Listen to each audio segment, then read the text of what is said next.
ನಮಸ್ಕಾರ ವೀಕ್ಷಕರೇ, ಐಡಿಯಾ ನ್ಯೂಸ್ಗೆ ಸ್ವಾಗತ. ಕೋಲಾರದ ಹೆಸರಾದಂತ ಸಿಎಂಆರ್ ಟಮಾಟಾ ಮಂಡಿಯಲ್ಲಿ ಪ್ರತಿದಿನ ಐಡಿಯಾ ನ್ಯೂಸ್ ತಂಡ ರೈತರಿಗೋಸ್ಕರ ಒಂದು ಲೈವ್ ಮಾರ್ಕೆಟ್ ಅನ್ನ ಏನೋಗುತ್ತೆ ಅದನ್ನು ತೋರಿಸ್ತಾ ಇದ್ವಿ.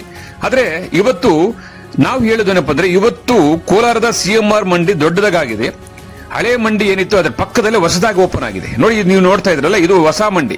ಇದು ಮೈದಾನದಲ್ಲಿ ಇರ್ತಕ್ಕಂಥದ್ದು. ಇದಾದ ನಂತರ 6 ಶೆಡ್ ಇರ್ತದೆ. ಅದಾದ ನಂತರ ನಾವು ಮೊದಲು ಯಾವತ್ತು ಕೂಡ ತೋರಿಸ್ತಾ ಇದ್ವಿ. ಆದ್ರೆ ಇವತ್ತು ಲೇಟ್ ಆಗ್ತದೆ. ಕೋಲಾರ ಸಿಎಂಆರ್ ಟಮಾಟಾ ಮಂಡಿ 9 ರಿಂದ 1 ಗಂಟೆ 2 ಗಂಟೆ ತನಕ ಆಕ್ಷನ್ ಆಗ್ತದೆ. ಅದಕ್ಕೋಸ್ಕರ ನಾವೇನ್ ಮಾಡ್ತಾ ಇದೀವಿ ಅಂದ್ರೆ, ಪ್ರತಿದಿನ ಕೂಡ ರೈತರಿಗೋಸ್ಕರ 2 ಎಪಿಸೋಡ್ ಅನ್ನು ಹಾಕ್ತೀವಿ. ಮೊದಲನೇದಾಗಿ ASM ಐಡಿಯಾ ನ್ಯೂಸ್ ನಲ್ಲಿ 11 ಗಂಟೆಗೆ ಒಂದು ಎಪಿಸೋಡ್ ಬಂದ್ಬಿಡ್ತದೆ. 11 ಗಂಟೆ ಒಳಗಡೆನೆ ಒಂದು ಎಪಿಸೋಡ್ ಬರ್ತದೆ. ಅದಾದ ನಂತರ 1 ಗಂಟೆ ಮೇಲೆ ಲಾಸ್ಟ್ ನಾಟಿ ಮತ್ತು ಸೀಡ್ಸ್ ಟಾಪ್ ರೇಟ್ ಹೋಗಿದ್ರೆ ಏನು ಹೋಗಿದೆಯೋ ಅದನ್ನ ತೋರಿಸೋದಕ್ಕೆ ಮತ್ತೊಂದು episode idea news Kannada channel ನೋಡಬಹುದು. ಒಟ್ಟಾರೆ ನಮ್ದು 2 ಚಾನೆಲ್ ಇದೆ. ಒಂದು ASM ಐಡಿಯಾ ನ್ಯೂಸ್ ಕನ್ನಡ, ಒಂದು ಐಡಿಯಾ ನ್ಯೂಸ್ ಕನ್ನಡ. ಈ 2 ಚಾನೆಲ್ ಅನ್ನು ಸಬ್ಸ್ಕ್ರೈಬ್ ಮಾಡಿ 2 ಎಪಿಸೋಡ್ ನೋಡಿ. ಪ್ರತಿದಿನ ಕೋಲಾರದ ಹೆಸರಾದಂತ ಸಿಎಂಆರ್ ಟಮಾಟಾ ಮಂಡಿಯಲ್ಲಿ ಏನ್ ನಡೀತದೋ ಅದನ್ನ ನಾವು ನೇರವಾಗಿ ಐಡಿಯಾ ನ್ಯೂಸ್ ನಲ್ಲಿ ರೈತರಿಗೋಸ್ಕರ ನಾವು ಪ್ರಸಾರ ಮಾಡ್ತಾ ಇದೀವಿ. ಬನ್ನಿ, ಇವತ್ತು ಕೂಡ ಅದೇ ರೀತಿ ಕೂಡ ಇವತ್ತು ಮೊದಲನೇ ಎಪಿಸೋಡ್ ASM ಐಡಿಯಾ ನ್ಯೂಸ್ ನಲ್ಲಿ ಈಗ ಪ್ರಸಾರ ಆಗುತ್ತೆ. ಟೊಮಾಟೊ ಏನು ಹೋಗಿದೆ ಅನ್ನೋದನ್ನ ತೋರಿಸ್ತೀವಿ. ಅದಾದ ನಂತರ ಟಾಪ್ ಬೆಲೆ, ನಾಟಿ ಮತ್ತು ಸೀಡ್ಸ್ ಏನು ಹೋಗಿದೆ ಅನ್ನೋದನ್ನ 2ನೇ ಎಪಿಸೋಡ್ ಅಲ್ಲಿ ನೋಡಬಹುದು. ವೀಕ್ಷಕರೇ, ಈ ಚಾನೆಲ್ ಅನ್ನ ಈಗಲೇ ಸಬ್ಸ್ಕ್ರೈಬ್ ಮಾಡಿ, ಶೇರ್ ಮಾಡಿ, ಲೈಕ್ ಮಾಡಿ. ಪ್ರತಿದಿನ ಟೊಮಾಟೊ ಬೆಲೆ ನೋಡಿ. ಎಲ್ಲರಿಗೂ ಧನ್ಯವಾದ.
ಅರ್ಧ ಕಾಯಿ ಕೊಡೋ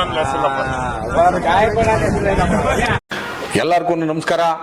ನಮ್ಮ ಐಡಿಯಾ ನ್ಯೂಸ್ ಚಾನಲ್ ಸಾಮಾಜಿಕ ಕಳಕಳಿ ಇರತಕ್ಕಂತ ನ್ಯೂಸ್ ಚಾನಲ್. ಹಾಗಾಗಿ ದಯವಿಟ್ಟು ಈ ನ್ಯೂಸ್ ಚಾನಲ್ ಅನ್ನ ಎಲ್ಲರೂ ಸಬ್ಸ್ಕ್ರೈಬ್ ಮಾಡ್ಕೊಳ್ಳಿ ಪ್ಲೀಸ್. ನಮಸ್ತೆ ಎಲ್ಲ ನನ್ನ ಪ್ರೀತಿಯ ಕನ್ನಡಾಭಿಮಾನಿಗಳಿಗೆ, ಕಲಾಭಿಮಾನಿಗಳಿಗೆ ನಿಮ್ಮ ಪ್ರೀತಿಯ ಶಿವಾರ ಉಮೇಶ್ ಮಾಡೋ ನಮಸ್ಕಾರಗಳು. ಕೋಲಾರದ ಸಮಸ್ತ ಬಂಧುಗಳು, ಕರ್ನಾಟಕದ ಎಲ್ಲ ಕಲಾಭಿಮಾನಿಗಳು, ಕನ್ನಡಾಭಿಮಾನಿಗಳು ಈ ಐಡಿಯಾ ನ್ಯೂಸ್ ಚಾನಲ್ನ ಸಬ್ಸ್ಕ್ರೈಬ್ ಮಾಡ್ಕೊಳ್ಳಿ, ಬೆಂಬಲಿಸಿ, ಆಶೀರ್ವದಿಸಿ, ಆನಂದಿಸಿ, ವಿವೇಚಿಸಿ, ವಿಚಾರಿಸಿ. ಐಡಿಯಾ ನ್ಯೂಸ್ ಚಾನಲ್ಗೆ ತಾವೆಲ್ಲರೂ ಕೂಡ ಚಂದರ್ರಾಜ್. ಧನ್ಯವಾದಗಳು.